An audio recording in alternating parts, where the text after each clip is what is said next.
But you have to go a long way to beat the pride of the Texans. I lived in Texas for 5 years, and I'll tell you, some of it may be a bit exaggerated, but most of it's not. Texans are proud people.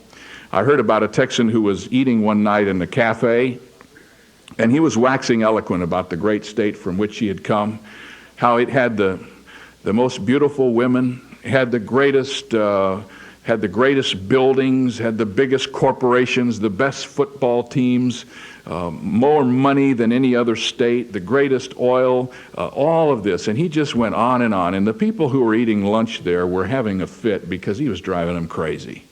So they called the proprietor over and they said, "Could you take care of this guy? He's driving us nuts. Could you do something to get him to shut up?" He said, "Well, I don't know what it'd be, but let me try." He thought for a little bit, and when he went out in the kitchen to get the man a cup of coffee, he put some knockout drops in his coffee.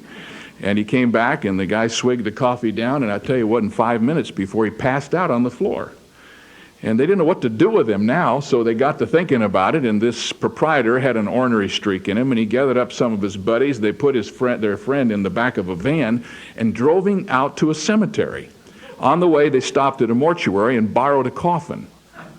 They put this fella in the coffin and dropped him in an open grave and got in their van and came back to town. Well, about an hour later, the knockout drops wore off, and this guy woke up. And of course, he didn't know where he was. He looked around, it was dark, and he instinctively pushed his hands up, and the lid came up off the casket, and he got up on his knees, and of course, he still couldn't see because his head wasn't above ground. So finally, he got up the courage, and he stood up, and when he stood up, he kind of did a 180, and all he could see all around him were tombstones. And he thought for a moment, and then he started jumping up and down and shouting, "Hallelujah, hallelujah, it's resurrection morning and the Texans have risen first."